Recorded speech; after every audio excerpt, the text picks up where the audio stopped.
नमस्कार साथियों, मैं हूं कुलदीप जहांगीर। सामान्य ज्ञान ग्रुप परिवार में आपका एक बार फिर से स्वागत है। दोस्तों, अपन बात कर रहे थे मनोविज्ञान की। मनोविज्ञान में अपन बात कर रहे थे दोस्तों अवस्थाओं के बारे में। जो जो सभी ऑनलाइन आ गए दोस्तों, सभी सबसे पहले आप वीडियो को लाइक कर दीजिए, शेयर कर दीजिए। सभी को वेरी गुड मॉर्निंग।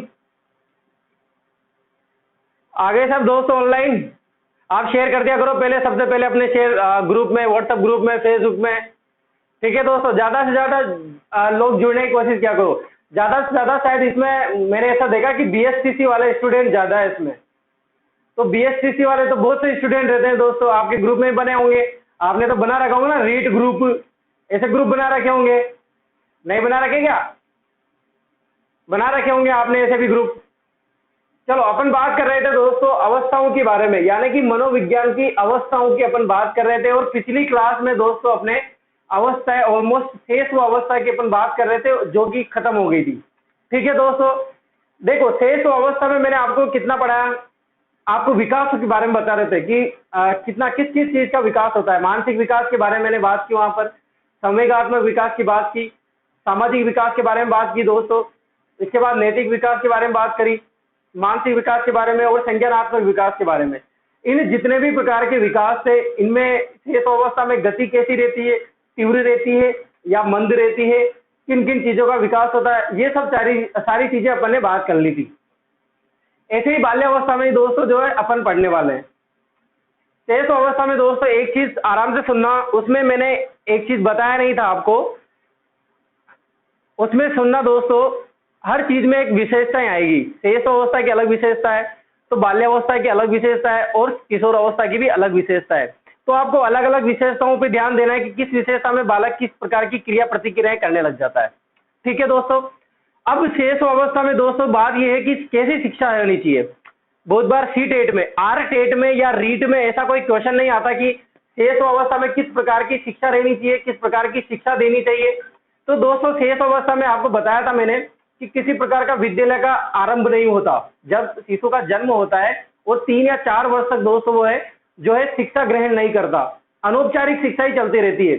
औपचारिक शिक्षा जो होती है, यानी कि विद्यालय जाना, विद्यालय से जो डिग्री वाली शिक्षा प्राप्त करता है, वो 5 साल से 6 साल के बीच में स्टार्ट करता है। वहां से उसकी औपचारिक शिक्षा प्रारंभ होती है। अब यहाँ से दोस्तों शिक्षा कैसी होनी चाहिए, शेष अवस्था में बालक को किस प्रकार की शिक्षा देनी चाहिए। तो हमको क्या रखना है दोस्तों, स्वच्छ वातावरण रखना चाहिए, उसको समाज के बारे में बताना चाहिए, नैतिक गुण उसको देने चाहिए दोस्तों। अच्छी अच्छी विधियों जैसे खेल विधि के बारे में उसको बताना चाहिए। जिज्ञासा की प्रवृत्ति जो है उसको अपन को रोकना नहीं चाहिए, इनका दमन नहीं करना चाहिए दोस्तों। जितनी जिज्ञासा बालक करेगा, बच्चा करेगा, उसको उतनी ही जिज्ञासा कर देनी चाहिए। ऐसी अपन को जो घर में जो बच्चे के अपन प्रति सोचते हैं, जैसा व्यवहार उसकी तरफ करते हैं, वो अच्छा होना चाहिए। ये उसके लिए अच्छी शिक्षा होती है। जैसे विधि की बात करी मैंने, किंडरगार्टन विधि का प्रयोग होना चाहिए दोस्तों, खेल विधि का प्रयोग होना चाहिए दोस्तों, मारिया मोंटेसरी विधि, जो मारिया मोंटेसरी ने दी थी, उस विधि का प्रयोग करना चाहिए। तो ऐसी प्रयोग विधि से जितनी भी विधियों को प्रयोग करेंगे, इससे बालक ज्यादा मानसिक विकास करेगा, संवेगात्मक विकास करेगा, शारीरिक विकास करेगा। ठीक है दोस्तों, ये बात होती है। अब यहाँ पर अपन बात करेंगे दोस्तों, आज नया टॉपिक स्टार्ट करेंगे। शेष अवस्था खत्म होने के बाद दोस्तों बालक की शुरू हो जाती है बाल्यावस्था।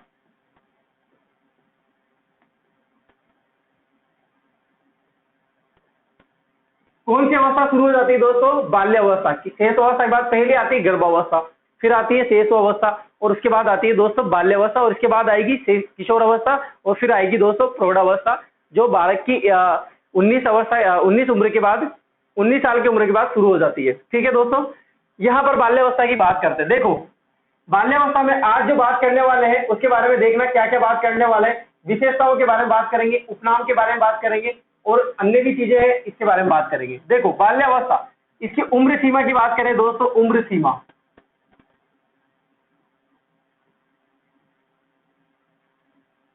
कितनी है दोस्तों? 6 वर्ष तक, 6 से 12 वर्ष तक। बहुत बार आपने दोस्तों गाइड में या बुक में देखा होगा कि आपको क्या लिखा रहता है, 6 से, और इधर लिखा रहता है 12 से 13। तो ये दोस्तों औसत रूप में निकल के आता है। कितना आता है औसत रूप में निकल के? ये आएगा दोस्तों 6 से 12, यानी कि आपको अप्रोक्सीमेट कितना याद रखना है, 6 से 12। ठीक है दोस्तों, यानी कि अपन एग्जैक्ट बात करें कि बाल्यावस्था की जो उम्र सीमा रहती है वो कितनी रहती है, 6 से 12। आपको कहीं जगह 5 से 6, 12 से 13, कभी भी ऑप्शन में दोस्तों अगर आ जाएगा ये क्वेश्चन तो ऐसे नहीं आएगा 5 से 12 भी दे दिया, 6 से 13 भी दे दिया, ऐसे क्वेश्चन नहीं डालेगा। अगर ऐसे क्वेश्चन डालेगा दोस्तों तो वो बिल्कुल डिलीट हो जाएगा क्वेश्चन। तो आप बिल्कुल भी टेंशन मत लो ऐसे क्वेश्चन की कि इस तरह के क्वेश्चन आएंगे तो हमें क्या करना चाहिए दोस्त सर। ठीक है दोस्तों, आपको क्या रखना है, 6 वर्ष, प्रारंभ 6 वर्ष और अंत में 12 वर्ष। 13 वर्ष से जो है दोस्तों कौन सी अवस्था लग जाती है, किशोर अवस्था प्रारंभ हो जाती है। ठीक है दोस्तों, ये मिटा दूं, चलो ये मिटा दिया। अब बात करते हैं दोस्तों बाल्यावस्था की उम्र सीमा की अपन ने बात कर ली है।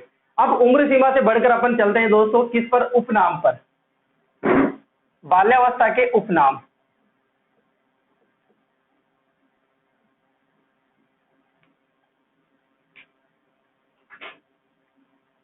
देखो बाल्यावस्था के उपनाम की बात करें, पहले मैंने आपको बताया था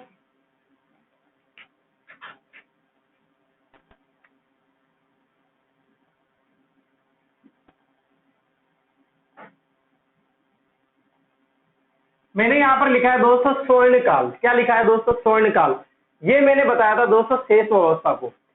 स्वर्णकाल कौन सी अवस्था या कौन सी एज कहलाती है दोस्तों, तो आपकी कौन सी अवस्था कहलाएगी, आंसर क्या आएगा, क्या आएगा दोस्तों, सभी बताएंगे। स्वर्णकाल कौन सी एज को बताया मैंने, शेष अवस्था के काल को। लेकिन यहां पर दोस्तों स्वर्णकाल नहीं कहलाएगा, क्या कहलाएगा दोस्तों, स्वर्णिम काल।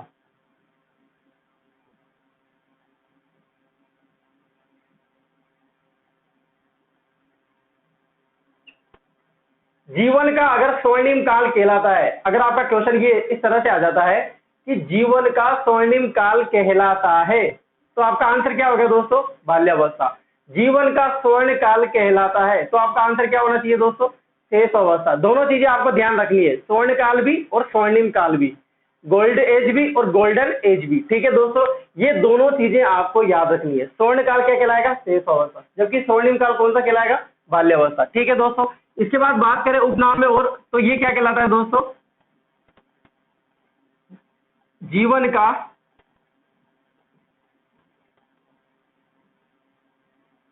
अनोखा काल।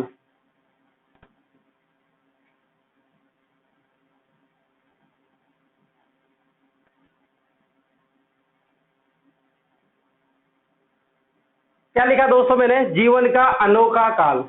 क्या मतलब होता है दोस्तों, अनोखा का मतलब क्या होता है दोस्तों, यानी कि जीवन का यूनिक काल है, बिल्कुल अलग तरह का, यानी कि जो विशेषता किशोर अवस्था में भी नहीं रहती, जो शेष अवस्था में, दोनों के बीच का काल है।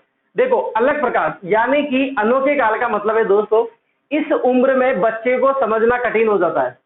जैसे मैं अगर बात करूं कि माता पिता को अगर बच्चे को समझाना है, कौन से बच्चे को दोस्तों, किस बाल्यावस्था के बालक को, अगर दोस्तों बालक को समझाएंगे माता पिता तो उनके लिए भी कठिन का काल हो जाता है, कठिन का समय आ जाता है कि यार इस बालक को मैं समझाऊं तो कैसे समझाऊं, ये तो मेरे कहना मानता ही नहीं है। ऐसी ऐसी चीजें दोस्तों, अनोखी चीजें, यूनिक, अपने मन की करेगा दोस्तों, बिल्कुल है ना, क्रिएटिविटी चीजें आने लग जाएगी, रुचियां बदलने लग जाती है बार बार, ये ऐसी चीजें करने लग जाएगा, यानी कि यूनिक है, बिल्कुल अलग है, अनोखा काल कहलाता है। कौन सा काल कहलाता है दोस्तों, अनोखा काल। कौन सी एज कहलाती है, बाल्यावस्था, यानी कि 6 से 12 वर्ष का बालक क्या कहलाता है, अनोखा काल। दोस्तों ऐसी एक परिभाषा भी आती है, उस परिभाषा, क्या परिभाषा कैसी है, बाल्य अवस्था को जीवन का अनोखा काल भी कहा जाता है। किसने कहा था, कोल ब्रूस ने। किसने कहा था दोस्तों, कोल ब्रूस। क्या नाम है दोस्तों, कोल ब्रूस। तो मैं जब परिभाषाएं लिखाऊंगा आपको, यानी कि जब अपन परिभाषाओं की पे बात करेंगे तो वहां पर मैं आपको बताऊंगा कि बाल्यावस्था का जीवन का अनोखा काल भी बोला गया है। किसको, बाल्यावस्था को जीवन का अनोखा काल भी बोला गया है। किसने कहा ऐसा, कोल ब्रूस ने। तो आप ध्यान रखना अभी वहां पर जब अपन बात करेंगे कोल ब्रूस में परिभाषाओं की, तब भी मैं आपको लिखाऊंगा यहाँ पर। ठीक है दोस्तों, जिसको लिखना था लिख लिया, जिसके दिमाग में बैठना था बैठ गया। अब जब वहां पूछेंगे तो जरूर बता देना सब, ठीक है। जीवन का अनोखा काल यानी कि यूनिक है, यूनिक एज। ठीक है दोस्तों, बात हुई, जीवन का यूनिक काल कौन सा कहलाता है, अनोखा काल कौन सा कहलाता है दोस्तों, बाल्य अवस्था। समझ में आ गया ना अनोखा का मतलब, बिल्कुल दोस्तों अलग तरह से। अपन ये भी कह सकते हैं दोस्तों जैसे विचित्र काल, कौन सा काल कहलाता है, विचित्र काल। कौन सी एज कहलाती है, बाल्य अवस्था। कौन सी अवस्था को विचित्र कहा गया है, तो बाल्यावस्था को कहा गया है। ठीक है दोस्तों, ऐसी चीज। इसके बाद बात करें दोस्तों जीवन बाल्यावस्था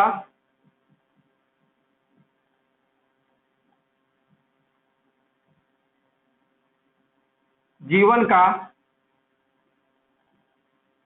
छद्म या मिथ्या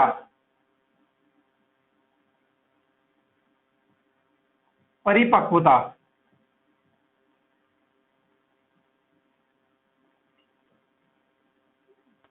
का काल है या की अवस्था है।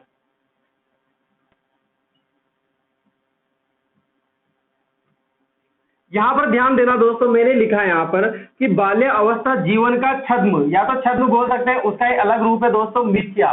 देखो मनोविज्ञान में अलग अलग प्रकार के जो है वर्ड निकल के आते हैं। मनोविज्ञान की भाषा ही अलग होती है। आप अगर दूसरे इंग्लिश की बात करोगे तो उनकी भाषा अलग है, हिंदी की बात करोगे तो उनकी भाषा अलग है, संस्कृत की भाषा अगर बात करोगे तो उनकी भाषा अलग है। लेकिन आपको जो सबसे यूनिक और सबसे अलग तरह के जो वर्ड सुनने को मिलेंगे ना, तो वो आपको कौन से सब्जेक्ट में मिलेंगे दोस्तों? मनोविज्ञान में। यहाँ शब्दों का ही खेल है। मैं अगर ये बात कर रहा हूँ दोस्तों अनोखा काल, मैंने एक बात करी अनोखा काल, तो दोस्तों को समझ में नहीं आएगा दोस्तों अनोखा का मतलब क्या होता है। अनोखा का मतलब होता है दोस्तों यूनिक, विचित्र, अलग तरह से कार्य करना। यानी कि माता पिता के लिए समझना भी कठिन हो जाता है इस उम्र को। झूठ बोलने लग जाता है, उसी बात को सच भी बोलने लग जाएगा, फिर दूसरे से झूठ बोल देगा, फिर अपने से सच बोलेगा, यानी कि उल्टा सुल्टा बोलता रहता है अपने चीज पर, विचित्र, यानी कि वास्तविकता चीजों को दर्शाता नहीं है बिल्कुल, इसीलिए अनोखा काल बोला है। इसके बाद मैंने बताया बाल्यावस्था जीवन का छद्म या मिथ्या परिपक्वता। यहाँ पर एक वर्ड आ रहा है मिथ्या परिपक्वता। परिपक्वता का मतलब दोस्तों मेच्योरिटी आना। मेच्योरिटी का मैंने सबसे अच्छा एक शब्द बताया था कि मेच्योरिटी का अर्थ क्या होता है, जो चीज समझने की होती है। क्या बोला मैंने? जो चीज समझने की होती है, अगर वो चीज समझने में आ जाए, जैसे कोई चीज है पढ़ रहा है और उसका अर्थ समझ में आ जाता है दोस्तों, और वो चीज समझ जाता है, वो अपने ऊपर धारण भी कर लेता है, उसको अपनाने लग जाता है, सीख जाता है, और वो चीजें अगर वो समझ लेता है तो दोस्तों उसमें क्या आ जाती है? परिपक्वता आ जाती है। कितनी भी देखो, यहां पर दो चीजें ध्यान रखना। मैंने इसको बताया उम्र सीमा 6 से 12 वर्ष। तो दोस्तों उम्र से डिसाइड नहीं होता कि बाल्यावस्था आ गई, उम्र से कभी भी डिसाइड नहीं होता, ये इनके विकास से पता चलता है। इसका मानसिक विकास कैसा हुआ? मान लो कोई मंद बुद्धि का बालक है और उम्र तो दोस्तों उसकी 50 वर्ष है, लेकिन दोस्तों अभी भी है ना एक बैलगाड़ी से खेलता रहता है, छोटे छोटे खिलौनों से खेलता रहता है, तो उसमें अपन बोलते हैं कि अभी भी बचपना है इसमें, बोलते हैं ना, ऐसा बोला है ना अपन ने। कोई पागल रहता है दोस्तों कि पिछड़ा रहता है, उसके मानसिक विकास इतना तेज नहीं हो पाता है, तो वो है छोटे छोटे बच्चों के साथ रहता है दोस्तों, बड़ों जैसी हरकतें नहीं करता, इतनी मेच्योरिटी नहीं आती उसमें, तो अभी भी अपन उसको बोलते हैं कि बालक है, इसका मानसिक विकास हुआ ही नहीं इतना। कोई मंद बुद्धि का बालक है दोस्तों, कोई सामान्य बालक है, तो कोई प्रतिभाशाली बालक है। प्रतिभाशाली बालक आपने देखे होंगे दोस्तों, ऐसे बालक रहते हैं जो शेष अवस्था में अलग कार्य करने लग जाते हैं, बाल्यावस्था में दोस्तों किशोर अवस्था के कार्य करने। जैसे अपन ने एक फिल्म की बात करें दोस्तों, क्रिस की बात करते हैं, ठीक है दोस्तों, कोई मिल गया एक फिल्म आई थी जिसमें ऋतिक रोशन ने रोल किया था। तो दोस्तों आपने देखा होगा जब क्रिस फर्स्ट आई थी ना मूवी, सभी ने देखी है ना दोस्तों क्रिस मूवी? जल्दी से जल्दी कमेंट में बताइए मुझे कि क्रिस मूवी किसने देखी है, जल्दी से जल्दी बताइए। उसमें ऋतिक रोशन ने दोस्तों एक पागल व्यक्ति का रोल भी प्ले किया था, कोई मिल गया में, और वो पिताजी बन जाते हैं दोस्तों क्रिस फर्स्ट के, ऋतिक रोशन के। तो आपने देखा होगा क्रिस फर्स्ट जब छोटा रहता है तो वो बोर्नवीटा पी लेता है और उतना काम करता है दोस्तों गजब के, यानी कि बालक किशोर अवस्था का रहता है। आपने देखा होगा उसकी माता कौन रहती है? रेखा। क्या नाम रहती है दोस्तों? रेखा। हीरोइन है रेखा, कोरोना चल रहा है अभी उसके, और वो जा नहीं रही कहीं भी चेक करवाने। तो आपने देखा होगा कि ऋतिक रोशन को वो बोलती है, उसके प्रिंसिपल फोन करते हैं कि आप इधर आइए, मुझे आपसे बात करनी है। तो उसकी माँ जो है रेखा, वो जाती है कहाँ पर? स्कूल में जाती है। तो उसका फीडबैक चेक करते हैं, इंटरव्यू लिया जाता है ऋतिक रोशन का, और ऋतिक रोशन उस एज में रहते हैं दोस्तों बाल्य अवस्था में। किस अवस्था में रहते हैं? बाल्य अवस्था में। तो अचंभ रह जाते हैं जब उसका टेस्ट लिया जाता है दोस्तों, तो वो 9th या 10th के क्लास के बच्चों के क्वेश्चन सोल्व कर रहा था। उसे क्वेश्चन जो पूछते हैं तो वो किशोर अवस्था के बालक के क्वेश्चन पूछते हैं, यानी कि जो बालक किशोर अवस्था में जिन क्वेश्चन को सोल्व करता है, या फिर जो पढ़ाई वो किशोर अवस्था में करनी चाहिए, वो पढ़ाई दोस्तों वो बाल्यावस्था में करता है ऋतिक रोशन। तो दोस्तों ऐसी चीजें भी देखने को मिलती है, यानी कि वो बालक कौन सा था दोस्तों? प्रतिभाशाली बालक था। यहाँ पर अपन जो जो चीजें बात कर रहे हैं ना, वो एक सामान्य बालक जैसी कर रहे हैं। यहाँ पर उम्र सीमा की बात करी मैंने 6 से 12 वर्ष तक, तो 6 से 12 तक आप डिसाइड नहीं कर सकते कि बाल्यावस्था आ गया। मान लो उसकी हरकतें तो दोस्तों शेष अवस्था जैसी हो, ये पता चलता है दोस्तों विकास को देखकर, उनके संवेगात्मक विकास को देखकर, मानसिक विकास को देखकर, शारीरिक विकास को देखकर, संज्ञानात्मक विकास को देखकर, सामाजिक विकास को देखकर, नैतिक विकास को देखकर, इन चीजों के बारे में पढ़ने पर पता चलता है कि बालक बाल्य अवस्था में आ गया, बालक बन गया, बाल्य अवस्था होगी, बालपन आ गया इसमें। ठीक है दोस्तों, क्लियर है? कोई डाउट नहीं रखना चाहिए दिमाग में। ऐसी चीज एक भी मत रखना जिसमें डाउट चलता रहे हमेशा कि यार हो क्या रहा है, ये चल क्या रहा है भैया, वो क्या रहा है, ऐसा नहीं रखना बिल्कुल भी। जो जो चीजें आपके प्रॉब्लम आ रही है, जो जो चीजें समझ में नहीं आ रही दोस्तों, आप मेरे कमेंट बॉक्स में डाल सकते हैं, मैं उनके जवाब जरूर दूंगा आपको। आपको पता है ना 6:30 बजे उठने लग गया मैं आपके लिए। 6:30 बजे क्लास लगती है, 6:30 बजे से 5-10 मिनट ज्यादा हो जाते हैं और मैं आपको रिप्लाई कर देता हूँ गुड मॉर्निंग का। 10 बच्चे ऑनलाइन हो, 20 बच्चे ऑनलाइन हो, लेकिन सभी के लिए आता हूं मैं, आता हूं ना, यानी कि आपका एक भी जवाब मैं नहीं जाने दूंगा ऐसा कि अपन जो उनके सोल्व नहीं करेंगे। ठीक है दोस्तों, यहां पर बात चल रही थी अपन बाल्यावस्था जीवन का छद्म मिथ्या परिपक्वता। आया समझ में आपको परिपक्वता का मतलब क्या होता है, मेच्योरिटी कब आती, समझने की चीज समझ में आ जाए। अब एक वर्ड लिखा है मैंने यहां पर मिथ्या। मिथ्या और छद्म का मतलब दोस्तों यहां पर होते हैं साइकोलॉजिकल वर्ड है ये। मिथ्या का मतलब होता है दोस्तों झूठा प्रदर्शन करना, अपने आप को झूठा प्रदर्शन करना, यानी कि बाल्यावस्था में परिपक्वता नहीं आती, फिर भी दोस्तों सबके सामने क्या दर्शाएगा कि इसमें परिपक्वता आ गई, इसमें परिपक्व हो गया मैं। जैसे मान लो उसके पापा कोई हरकत कर रहे हैं दोस्तों, जैसे पापा दाढ़ी बना रहे हैं, तो दोस्तों वो भी कोशिश करेगा कि यार मेरे देखो दाढ़ी नहीं आई, मैं भी मैच्योर हो गया, तो पापा की जो दाढ़ी सेविंग करने के सामान रहेंगे ना, उनसे दोस्तों वो जबरदस्ती वो चीजें करने। बहुत से बालक देखे होंगे आपने जो किशोर अवस्था में दाढ़ी आ जाती है, तो वो बताते हैं कि क्या क्या था कि मैं बाल्यावस्था में तो दोस्तों मैंने रेजर लगा लिया था, बोलते हैं ना ऐसा। आप में भी होंगे बहुत सारे ऐसे कि मैंने रेजर लगा लिया था इसलिए मैंने जल्दी दाढ़ी आ गई, जल्दी मूछें आ गई। शर्म सी आती है दोस्तों बाल्यावस्था में, ऐसी चीजें आती है ना, तो ये मिथ्या परिपक्वता। आपने देखे होंगे जैसे बालिका रही, बालिका क्या करती है, अपनी माता को देखकर साड़ी पहनने लग जाती है दोस्तों, ऐसी ऐसी चीजें ड्रेसें पहनने लग जाएगी। नेल पॉलिश लगा रही होगी माता तो वो भी नेल पॉलिश लगाने लग जाएगी। पापा दोस्तों जो जूते पहनेंगे तो दोस्तों वो बड़े बड़े जूते पहन के ना चलने लग जाएगा, या फिर वो ऐसी हरकतें करेगा दोस्तों कि ऐसे अपने आप को मिथ्या परिपक्वता। जैसे ना पापा फोन पे बात कर रहे होंगे, बिजनेस वगैरह डील की बात कर रहे होंगे, तो जैसे कोई सजेस्ट करने आ जाएगा कोई भी चीज कि मैं भी परिपक्व हो गया, झूठा प्रदर्शन करेगा अपने सामने। क्या करेगा, झूठा प्रदर्शन करेगा, परिपक्वता दर्शाने की कोशिश करेगा कि मैं परिपक्व हो गया। आपने कभी बाल्यावस्था के जो बच्चे रहेंगे ना, बच्चे, उनकी बातें सुनना एक बार आप, वो बिल्कुल ऐसी बातें करते हैं दोस्तों जैसे उनकी एज है ना 20-25 साल की एज हो गई हो और इतने परिपक्व हो गए हो। जैसे कटिंग करवा के आएंगे तो इतना सीरियस होकर बात करते हैं दोस्तों कि मेरी हेयर स्टाइल ऐसी है, तू भी वहां जाया कर, मेरे पापा मेरे को ले जाते हैं लेकिन मैं तो है ना उस टेबल पे नहीं बैठता हूँ जिसमें ऊंचे हो जाते हैं, मैं तो नीचे बैठता हूँ, मैं तो नहीं सुनता मेरे पापा की। ऐसी ऐसी चीजें दोस्तों आपको देखने को मिलेगी बाल्यावस्था में, सुनने को मिलेगी, आती है ना। वो क्यों करते हैं, क्योंकि वो समझते हैं दो बाल्यावस्था के बालक है ना, वो तो क्या समझेंगे अपने आप को कि मैं तो मेच्योर हो गया, लेकिन झूठा मेच्योर है वो। उनको नैतिकता का तो ज्ञान ही नहीं है, सामाजिक का ज्ञान ही नहीं है, और जबरदस्ती, हाँ ऐसे नहीं चलता। तो यहाँ पर बात करेंगे दोस्तों मिथ्या परिपक्वता की। आया ना समझ में, आपको घर के एग्जाम देने पड़ते हैं तब जाके आपको तो समझ में आता है, कोई दिक्कत नहीं रहनी चाहिए दोस्तों आपके, कैसा भी एग्जाम बोलो दोस्तों। यहाँ पर जो क्लास लग रही है ना, वो क्लास यही लग रही है कि आपको घर की भाषा में समझाना पड़ेगा। बिल्कुल दोस्तों, आपको यहाँ पर वही मिलेगा जो क्वेश्चन एग्जाम में आता है, बाकी फालतू की चीजें नहीं मिलेगी। ठीक है दोस्तों, ये मिथ्या परिपक्वता की बात हुई। अब आप इसको लिख लीजिए, यहां पर मैं आपको लिखूंगा नहीं मिथ्या परिपक्वता का मतलब क्या होता है, वो आपको समझना पड़ेगा, सुनना पड़ेगा। ईयरफोन लगा के रखा करो सुबह सुबह, बिल्कुल फ्रेश माइंड हो जाता है। ठीक है ना, लिख लो इसको, फिर बाकी बात करते हैं।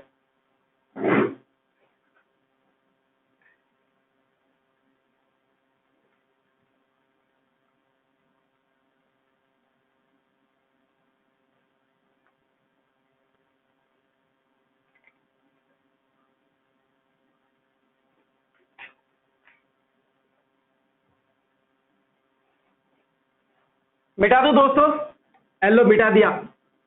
आप स्क्रीनशॉट ले लिया करो, फिर आराम से दिन में बैठ के लिख लिया करो।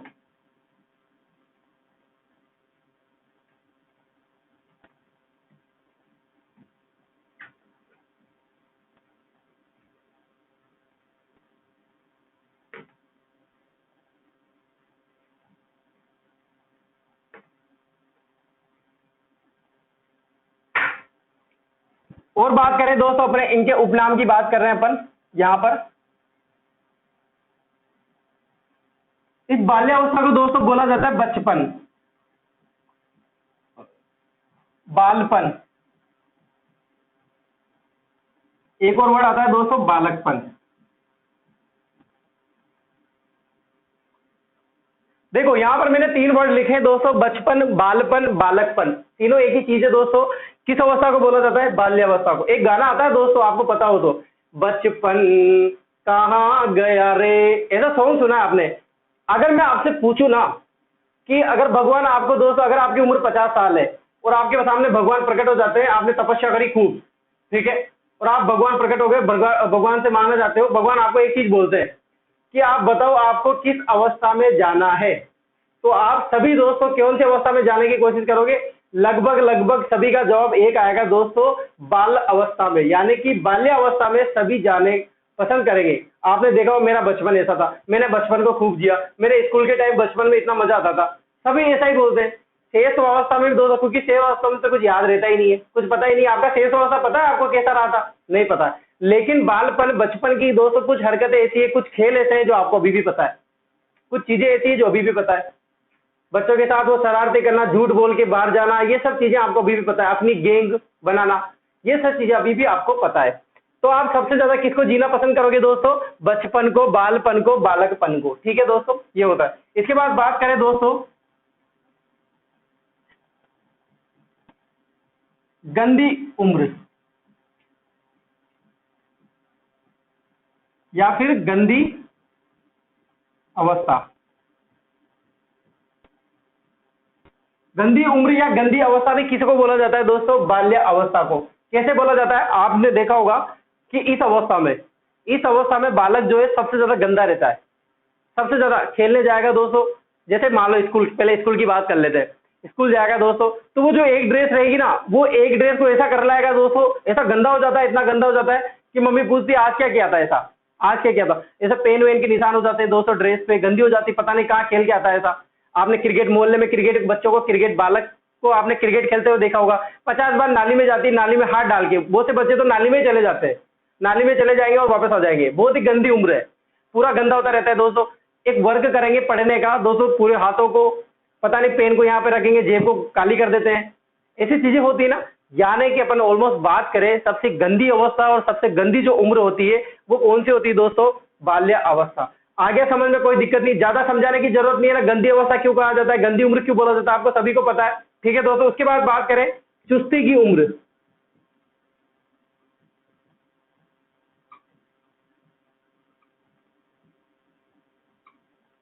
चुस्ती का मतलब दोस्तों बहुत ही ढीला टाइप का रहता है इस उम्र में, बाल्यावस्था में दोस्तों। बाल्यावस्था में दोस्तों जो बालक रहता है ना, वो खेलने के प्रति, किसके तरफ प्रति, यानी कि जब खेलेगा तो अपने समान, यानी कि बालक के समान, अपनी उनकी समान बातें करेगा, उनकी सुनेगा। अब जब माता जैसे कोई काम को बोलेगी तो बहुत चुस्ती टाइप रहेगा, ढीला पड़ जाएगा या फिर खेले निकल जाएगा। मम्मी पापा के अगर नहीं समझने की सबसे ज्यादा उम्र है ना, तो कौन सी दोस्तों? बाल्यावस्था। इसीलिए क्या कहा गया है दोस्तों, इसको चुस्ती की उम्र बोला गया है। इसके बाद बात करें दोस्तों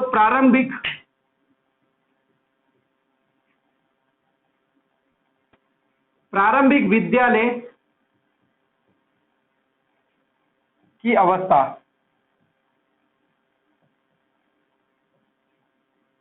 या फिर प्रारंभिक विद्यालय की अवस्था या विद्यालय की अवस्था भी बोल सकते हैं आप।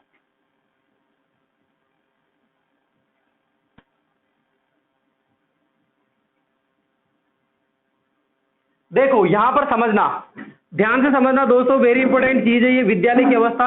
आप ऐसा मत कर देना दोस्तों, विद्यालय की अवस्था बोलते हैं आप, जो स्टार्ट होता है टाइम वो शेष अवस्था में हो जाता है, मतलब अंत में, जब शेष अवस्था की जो अंत का समय आता है उसमें शुरू हो जाता है। आप गलती मत कर देना ऐसी चीजों की कि आप शेष अवस्था लगा के जाओ। सुनना आराम से, जो स्कूल के बारे में समझना, नैतिक नियमों का समझना, सामाजिक नियमों का समझना लग जाता है दोस्तों, वो बाल्यावस्था में लग रहा है। यानी कि यहां से बच्चा जो है स्कूल का प्रारंभ कर देता है, औपचारिक रूप में शिक्षा लेने की कोशिश करता है और लेने भी लग जाता है। किस अवस्था में दोस्तों? बाल्य अवस्था में। प्रारंभिक विद्यालय की अवस्था स्टार्ट हो जाता है स्कूल आना जाना। बहुत से बच्चे लेट हो जाते हैं दोस्तों, 5 वर्ष की उम्र में भी रखते हैं। तो दोस्तों ऑलमोस्ट अपन अप्रोक्सीमेट बात करें ना, तो बाल्य अवस्था ऐसी अवस्था आती है जिसमें प्रारंभ हो जाता है स्कूल का। ठीक है दोस्तों, वो शेष अवस्था में लगभग नर्सरी या फिर ऐसी अवस्था चलती है जो अनौपचारिक शिक्षा के रूप में दी जाती है। जबकि यहाँ पर अपन अनौपचारिक शिक्षा की बात नहीं कर रहे, यहाँ पर ऐसा नहीं पढ़ाया जाएगा आपको। बिल्कुल दोस्तों औपचारिक शिक्षा के रूप में आती है और प्रारंभिक विद्यालय जाने लग जाता है। एक टाइम पीरियड फिक्स हो जाता है, 7 बजे 2 बजे तक रहता है। ऑटो टेम्पो में बैठ के जाने लग जाता है, माता उसको छोड़ के आएगी, लेने का टाइम हो जाता है, यानी कि पूरा प्रारंभिक हो जाता है विद्यालय का जाना। एक टाइम टेबल फिक्स हो जाता है कि आज कितना वर्क दिया, कितना होमवर्क दिया, वो करना रहेगा, कल क्लास रहेगी, कल टेस्ट रहेगा, एग्जाम इतने टाइम बाद आएंगे, बैग रहेगा उसको लाना जरूरी। ये सब चीजें जो मैंने बताई दोस्तों फिक्स हो जाती है। कौन सी एज में दोस्तों? बाल्या अवस्था में। यानी कि बाल्यावस्था को बोला जाता है प्रारंभिक विद्यालय की अवस्था। ठीक है, पहले आप इसको लिख लीजिए, फिर मिट के दूसरी बात करेंगे।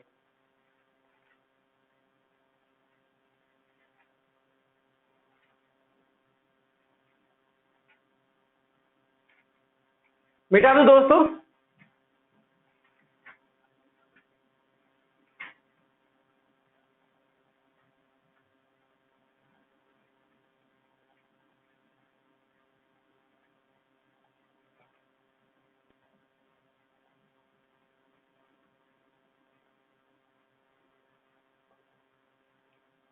इसके बाद बात करें दोस्तों, इसको खेल की उम्र भी बोला गया है।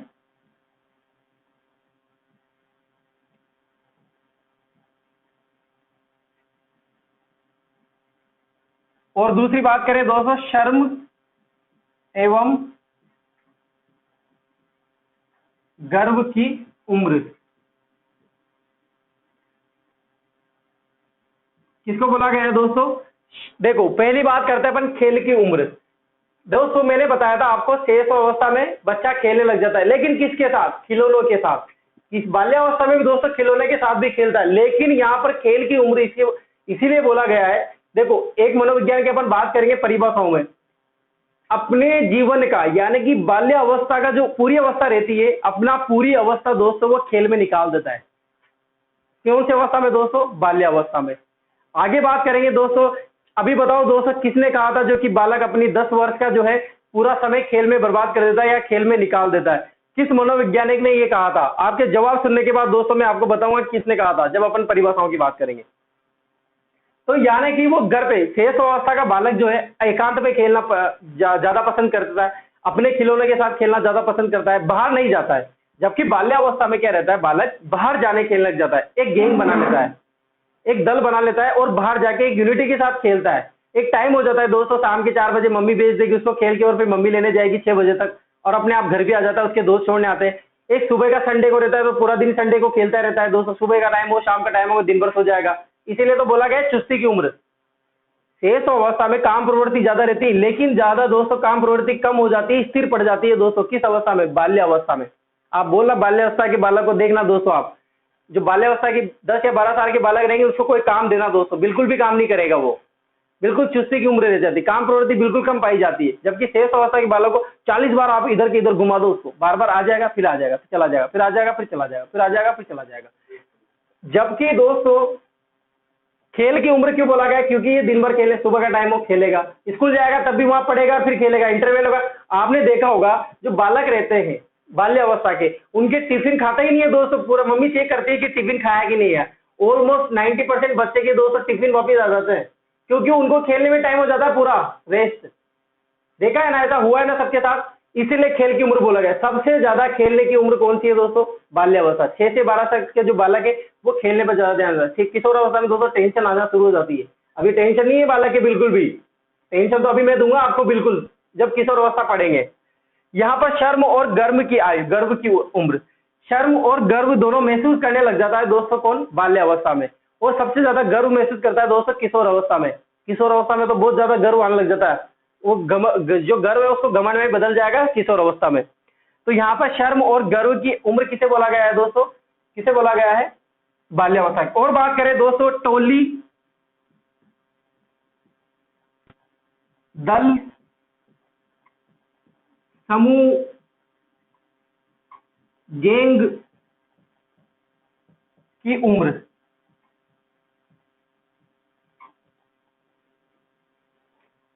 टोली, दल, समूह, गैंग की उम्र किसे बोला गया है दोस्तों? बाल्यावस्था को। बाल्यावस्था में क्या रहता है दोस्तों, बालक जो है अपनी एक गैंग बना लेता है, यानी कि आसपास जैसे पड़ोस में रहे, पड़ोस में 10 बच्चे हैं तो दोस्तों 10 बच्चे अपनी गैंग बना लेते हैं। साइकिल ले लेंगे, सबके पास साइकिल, बहुत ज्यादा जिद्दी करने लग जाता है बाल्यावस्था में, साइकिल मेरे लिए साइकिल लाओ मामा, चाचा, सब ज्यादा चाचा के पीछे पड़ते हैं दोस्तों। आपने देखा होगा अगर घर में चाचा है ना तो पापा से तो एक ही चीज नहीं मांगेगा, चाचाओं को इतना परेशान करते हैं दोस्तों बालक, हर चीज है ना चाचा है, सीक्रेट तक पता रहते हैं दोस्तों चाचा के। जैसे चाचा कोई गड़बड़ चीजें कर लेते हैं तो दोस्तों धमकी देने लग जाते हैं। आपने एक मूवी देखी होगी दोस्तों, एक मूवी आई थी, अभी आई थी दोस्तों, कार्तिक आर्यन की मूवी आई थी, कौन सी मूवी का नाम है दोस्तों? लुक्का छुपी। लुक्का छुपी मूवी में एक सीन होता है दोस्तों, उसका भतीजा रहता है, भतीजा क्या रहता है दोस्तों, लुका छुपी में वो झूठा शादी कर लेते हैं, झूठी शादी, पता नहीं रहता किसी को भी कि किसने शादी करी, तो ऐसी बातें करते रहते हैं, बातें करते रहते हैं दोस्तों। तो चारपाई के पीछे देना वो बालक रहता है उसका भतीजा, और वो इनको पता चल जाता है, भतीजा सुन लेता है ये चीजें, भतीजे को है ना पता चल जाता है कि है ना हाँ इन दोनों की शादी नहीं हो रही, तो वो चाचा को बोलता है कि चाचा मेरा काम कर दो, नहीं तो है ना मैं आपकी ये सारी बातें किसको बता दूंगी, किसको बता दूंगा, अपने पापा मम्मी को बता दूंगा। ऐसे धमकियां देने लग जाता है कौन, बाल्यावस्था के बालक। शर्म और गर्व समझने लग जाता है दोस्तों। अभी बात करेंगे आगे, चिंतन होने लग जाता है दोस्तों, कौन सा, मूर्त चिंतन होने लग जाता है, यानी कि चिंतन करने लग जाता है, वास्तविकता को जानने लग जाता है बालक। जबकि शेष अवस्था के बालक ऐसे जानते हैं कि वास्तविकता को क्या होती है। टोली, दल, समूह, गैंग, इसकी बात कर रहे थे दोस्तों। एक टोली बना लेता है, दल बना लेता है, अपने दोस्त बना लेता है, क्योंकि बाहर जाने लग जाता है, स्कूल जाने लग जाता है, तो एक स्कूल के दोस्त बन जाते हैं, फ्रेंड बन जाते हैं और अपने दल बना लेते हैं। इनमें दोस्तों अलग अलग प्रकार के भी रहते हैं, जैसे अलग अलग प्रकार के रहते हैं। जैसे मैं अगर बाल्यावस्था करूं तो मेरे 4 दोस्त अलग रहेंगे, वो 4 दोस्त, यानी कि इनके बीच है ना सोच विचार का भी अलग अलग, यानी कि इस उम्र में दोस्तों सबके विचार और सोच अलग अलग होते हैं। आपके बालक की सोच अलग है, दूसरे बालक की सोच अलग है। नहीं, इनकी जो समझ है ना, इनका जो मानसिक विकास रहता है बाल्यावस्था में, एक बच्चे का मानसिक विकास और दूसरे बच्चे का, सेम बच्चे हैं, दोनों के मानसिक विकास अलग अलग रहते हैं। उसका अलग चलेगा, इसका अलग चलेगा, इसीलिए दोनों का दल भी अलग रहता है। यार मैं तो अमित के साथ जाऊंगा, यार मैं तो सुरेश के साथ जाऊंगा, यार मैं तो योगेश के साथ जाऊंगा, यार मैं तो पंकज के साथ जाऊंगा, यार मैं तो राकेश के साथ जाऊंगा। ऐसी चीजें आने लग जाती है। अपनी अपनी दल बना लेते हैं, अपनी अपनी यूनिटी बना लेते हैं, अपना अपना समूह बना लेते हैं, अपनी अपनी चीजें अलग बना लेते हैं, और साइकिल से जाके आएंगे, घूम के आएंगे, पड़ोस को इकट्ठा करेंगे, खेल के आ जाएंगे, क्रिकेट खेलने लग जाएंगे, गंदे होके आ जाएंगे, और आके दोस्तों मम्मी को परेशान करेंगे, मम्मी को परेशान करेंगे दोस्तों। वो निलाएगी धुलाएगी, फिर बोलेंगे यानी कि आप खुद भी ना लो, कपड़े उतारो, ऐसे करो, ये करो, वो करो। आत्मनिर्भरता पाई जाती है। क्या पाई जाती है दोस्तों, आत्मनिर्भरता। अपन विशेषता पढ़ेंगे, वहां पर मैं आपको लिखाऊंगा, यहाँ पर उपनाम में नहीं आएगा वो। तो टोली, दल, समूह, गैंग की उम्र आया समझ में, एक भी चीज डाउट नहीं है, बिल्कुल क्लियर है। टोली, दल, उम्र क्यों कहा जाता है इसको, क्योंकि अपने एक गैंग बना लेता है, समूह बना लेता है, और उनके साथ खेलना आना जाना रहने लग जाता है, फ्रेंड बन जाते हैं दोस्तों। और ये फ्रेंड दोस्तों बहुत टाइम तक याद रहते हैं, ठीक है। इसके बाद बात करें दोस्तों, सुनहरी अवस्था। सुनहरी अवस्था, सुनहरी अवस्था क्यों बोला गया दोस्तों, क्योंकि सबसे ज्यादा फ्री रहता है बाल्यावस्था में। जब चाहे जब खेलने चल जाता है, जब चाहे जब पढ़ने लग जाता है। किशोर अवस्था में ऐसा नहीं रहता, टाइम टेबल फिक्स कर देते हैं, मम्मी पापा डांटने लग जाते हैं, मारने लग जाते हैं, बाल्यावस्था में भी डांटने लग जाते हैं, लेकिन एक सुनहरा फ्रीडम ज्यादा रहती है बालक को, क्योंकि कुछ भी नहीं चाहिए बालक को। समलैंगिक का व्यवहार रहता है दोस्तों, अपने दोस्त, लड़का रहेगा लड़के के साथ खेलेगा, लड़की रहेगी लड़की के साथ खेलेगी, ऐसी चीजें हो जाती, इसलिए क्या बोला गया दोस्तों, सुनहरी अवस्था। और बात करें दोस्तों, स्वर्णिम काल बोल गया, पहले आप इसको लिख लीजिए, फिर आगे बात करते हैं दोस्तों, ठीक है। नीचे दिखेगा नहीं इसलिए आप इनको लिख लीजिए, खेल की उम्र, शर्म एवं गर्व की उम्र, टोली, दल, समूह की उम्र, या सुनहरी अवस्था। किस अवस्था, ये चारों किसको कहा जाता है दोस्तों, बाल्य अवस्था को कहा जाता है। लिख लो इसको।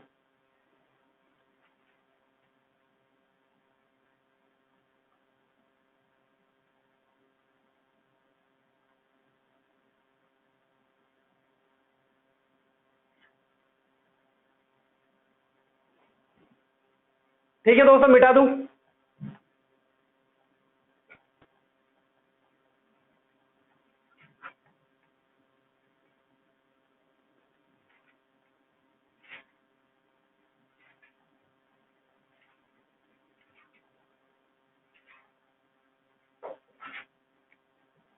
और बात करें दोस्तों, नकारात्मक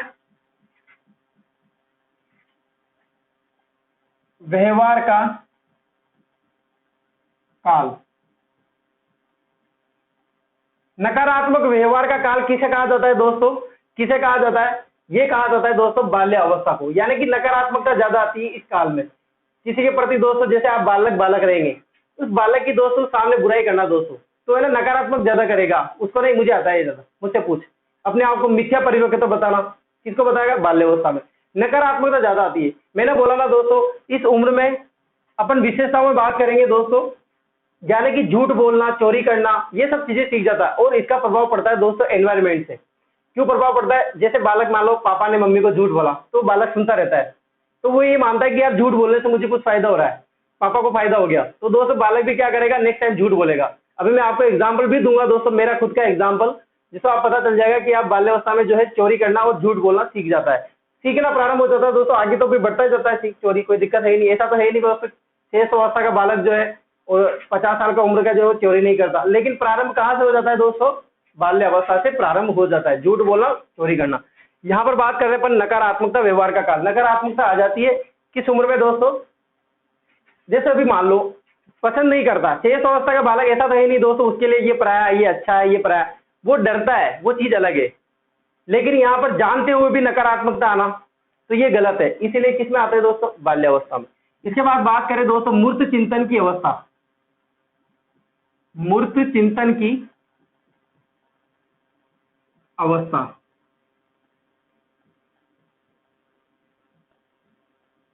यहां पर शब्द दोस्तों मूर्त चिंतन, इसी को बोला जाता है तार्किक चिंतन।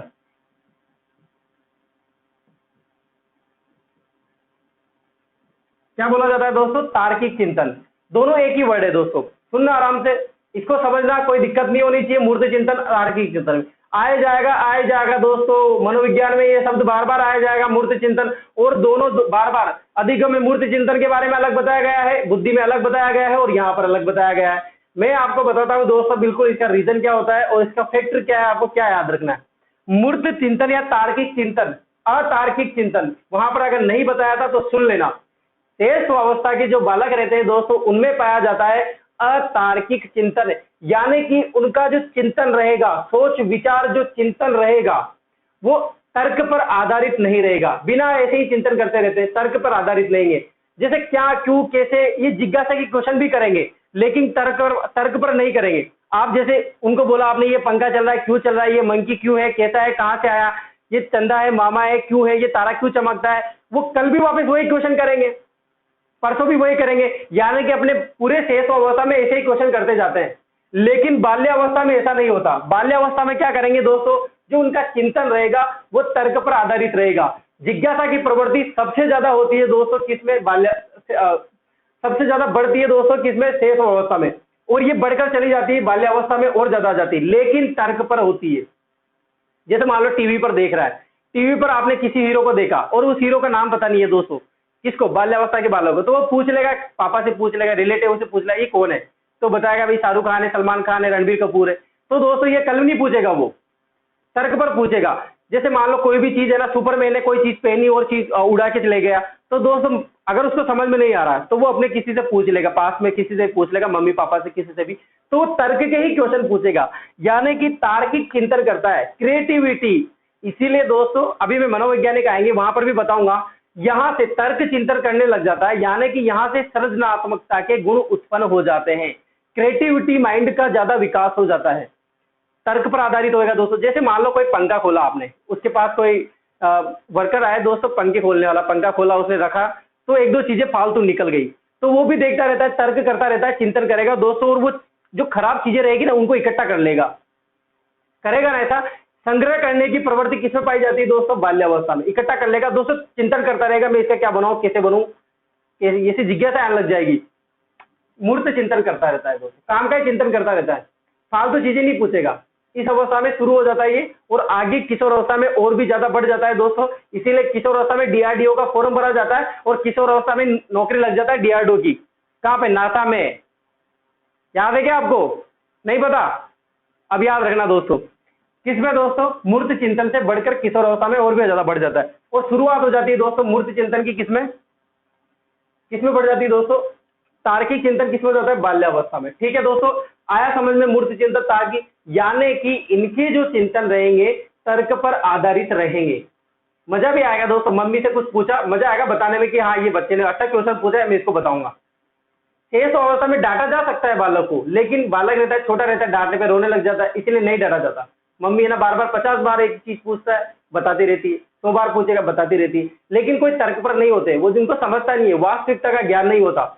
बाल्यावस्था में वास्तविकता का ज्ञान होता है, और उसी चीज को जानने की कोशिश करता है, जिज्ञासा बढ़ती है, वो तर्क वाले क्वेश्चन पूछना शुरू कर देता है, और तार्किक चिंतन होने लग जाता है, मूर्त चिंतन होने लग जाता है। ठीक है दोस्तों, ये बात हुई। इसके बाद बात करें दोस्तों, पहले इसको लिख लो, चलो उपनाम हो गए शायद इतने ही, पहले आप इनको लिख लीजिए, फिर आगे बात करते हैं। और